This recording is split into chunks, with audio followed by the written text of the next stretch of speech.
this is my third time trying to use this graphics card in a PC flip, and I really hope it works out this time. Welcome back to my PC flipping series. This is episode 7. In this video I'm going to be building and listing 2 computers and showing the benchmarks of one of them. But before we get into any of that, a couple of days ago I actually sold one of the computers which I previously built and listed in this series. So since I got to go over that first, let's do that right now. Now before we get into this next section, I do actually want to preface it by saying that I did record this entire thing the day after I sold the PC, but honestly, after going back through and editing some of it, it was just kind of trash, so I'm here from the future to re-record it basically. But on the 14th of June, I sold a PC, and it was the one that I built in episode 5, and it had a Ryzen 7 3700X paired with an RTX 3070, 1TB SSD, and 32GB of RAM, and it was all inside of the Thermaltake Versa H18 case, which if you did watch that episode, it was giving me quite some trouble. Now I've heard the feedback that I've been getting on my recent videos, and so I'm going to be way more detailed this time whenever it comes to the price breakdown, profit, and all of that. It cost me around $680 to build thanks to a lot of the really great deals I got, namely free RAM, which I found in a bundle deal on Newegg from the ZT2 Discord server, a really nice SSD deal, and then a couple other parts which I got for pretty nice discounts as well. And the price that it would cost to build this system for yourself using the average price of all the parts on the used market would be right around $800, give or take a little bit. So I wanted to target around $900 for the sale price. For $900, I would have made a profit of around $230, which is pretty nice. And so I listed it at $1,000 to leave a little bit of room for that classic Facebook Marketplace negotiation that always happens. Except not always, because it didn't really happen this time. And this is what I was talking about whenever I said that there would be a little bit of a surprise with this build. And that is that this is probably the most straightforward sale I think I've ever had. And it basically just went like this. The seller reached out, said, hey, is this available? We said yes. And then she said, okay, can you send me a video of it working? And so I sent that over. And then she said, okay, I'm interested. Are you available today? And we said yes. And then she said, where can we meet? And that was it. It was sold. So I actually ended up making $330 on this build, which is actually quite a substantial profit. And the customer was also satisfied as well. I figured out what games she's going to be playing on it, and it will be absolutely perfect for that. So all in all, great transaction, and everything went well.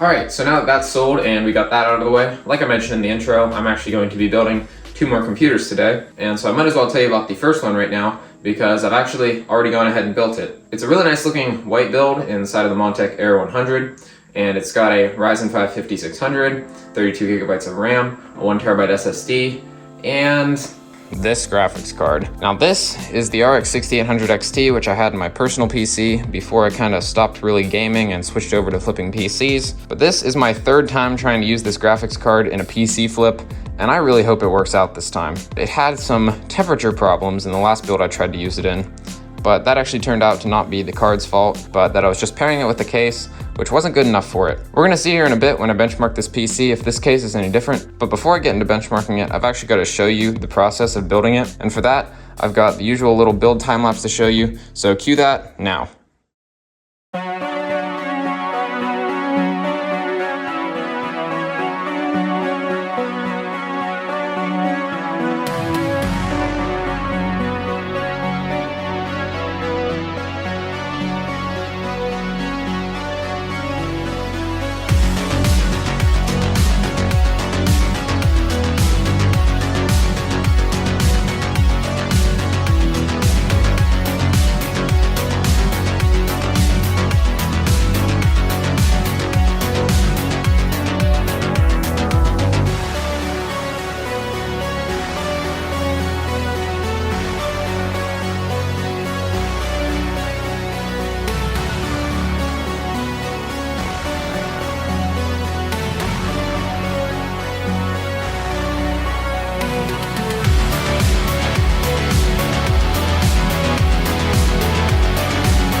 I just want to say that in my opinion, this PC right here might actually be my favorite that I've built so far in terms of looks. And just by the nature of how it goes whenever you create things like this, I do tend to think that about every single PC that I build. But I actually did build this PC like a week ago, and the feeling still hasn't gone away yet, so maybe this one is actually my favorite. I don't know. But anyway, I'm hoping that the white color and the very nice aesthetic of the Corsair parts which I used will hopefully be able to outweigh the usual biases against AMD GPUs that are present in the general PC market. And so right now I think I'm going to list this one somewhere around probably $1,200. I haven't really finalized that just yet, but I'll probably be targeting around $1,100, and whatever I do end up selling it for, I will let you know in the series how much it cost me, how much I profited, and all of that. But I'm not too sure how much interest this computer is going to have due to the fact that it's an AMD GPU, but it's also white and has very nice aesthetics, so there might be more interest than I'm expecting. But honestly, my guess is as good as yours, so we're just going to have to wait and see.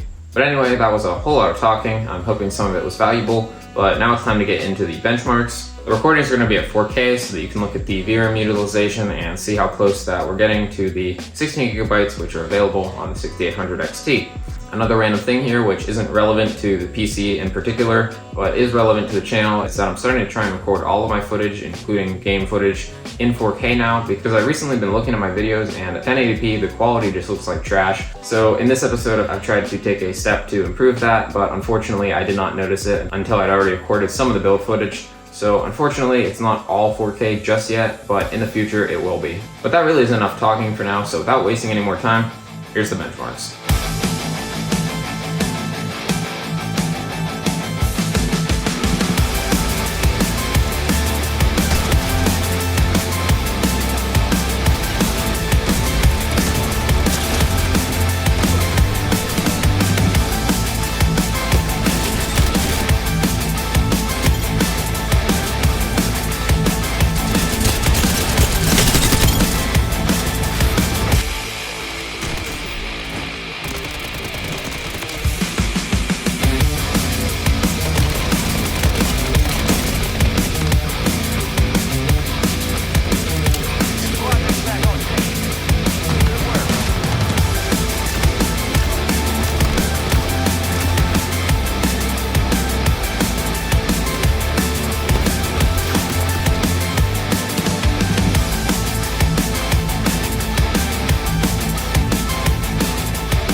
Okay, so as you can see, at least in my regular test suite, which does actually consist of several of the most popular games right now, the 6800 XT is actually performing very well at 4K. If you watched episode 3 and episode 5 of this series already, you may potentially remember that this GPU was having some temperature issues, and the GPU hotspot temperature in the last case that I tried to put this graphics card into was reaching 110 degrees Celsius, which is the point of thermal throttling. If you go back and look through the benchmarks again, you'll see that it never really exceeded 104 or 105 degrees Celsius, which is still high, but it is actually still within the recommended zone to be operating under, although it is on the high end of it. And before you go down and comment that, oh, 100 degrees, it's way too much, what are you even talking about? Don't worry, this is the GPU hotspot temperature, or the junction temperature, depending on what you like to call it.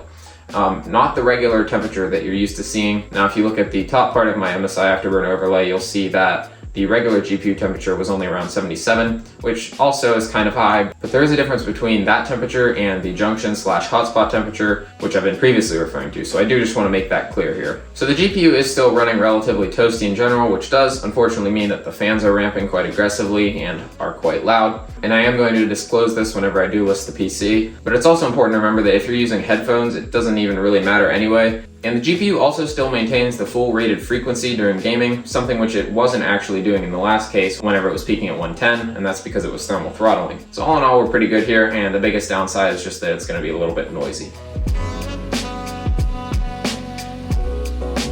So I just went and listed that PC, and now that it's up on the market for sale, and I'm done working with it, for now at least, that means that it's time for the second build of today's video.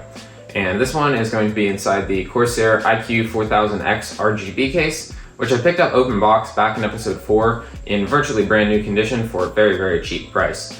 For performance parts, I'm once again pairing another Ryzen 7 5700X with another RTX 3080, another 32 gigabytes of RAM, and another 2 terabyte SSD. I know it's basically almost an exact repeat of the build that I did last episode, but where this one is going to differ is that I'm using higher quality and more name brand versions of every single part. So for example, instead of a Dell RTX 3080, I'm using an Asus TUF RTX 3080. But the performance of this PC is going to remain essentially the same as the PC which I built in the last episode, and by extension the one that I built in episode 4. So I'm not going to be benchmarking this one in this video, and if you'd like to see how these parts perform, then I do have a benchmarking section in episode 4 of this series. So if you're interested to know how these parts perform, then you can check out episode 4.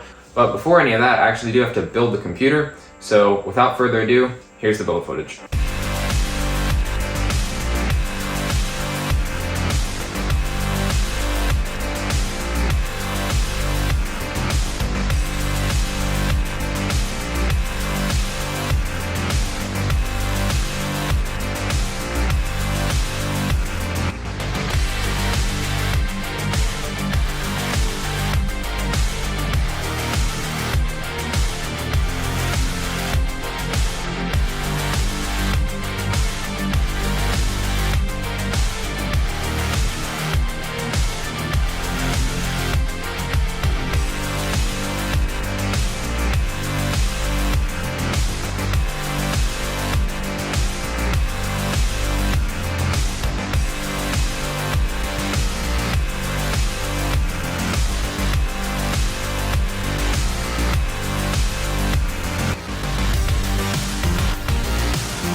Alright, so now that it's done, I do think this build turned out quite nice as well. It definitely adds cost to the builds to use more premium / name brand components, especially when the performance is the same, but we'll have to see if it adds value to the sale price of the build, because I am going to try and charge a little bit more for this one than the build from last episode, which was in the 4000D instead of the 4000X, and use mostly cheaper versions of each part. So I'll be interested to see which one gets more interest and how much people actually care about stuff like that. One more thing I got to apologize for is that we're skipping deals of the week again this week, and that's just because I also haven't really bought that much new stuff. So hopefully in the next episode I'll have bought some new stuff to actually make it a section worth including. But again, I've only bought like 2 or 3 things since the last episode, so it's not worth it to do a full section on this time. But with that, I am going to wrap up this episode of the series here. As always, I hope that you got something out of this video, whether it be just entertainment or maybe something valuable. And if you do want to support this series and support my channel in general, then you can subscribe. It's the easiest way to do that, and I do always really appreciate it. For those of you that made it to the end, there's a higher chance that you actually do enjoy my content. So I'd like to say here that I'm incredibly grateful for 250 subscribers, and I wasn't expecting to be at this point so soon, to be honest. So I do want to say here that I'm sorry that it's taken this long for this episode of the series to come out, and maybe that it wasn't as much of an improvement as, say, my last video was over the one before that. But I am still working on it, and there's some new things I'm trying with this one, like recording in 4K only. Anyway, that's a whole lot of talking that you probably don't even care about, so click here if you want to see more videos in this series, click here to subscribe, and as always, that's all I have for today, so thanks for watching.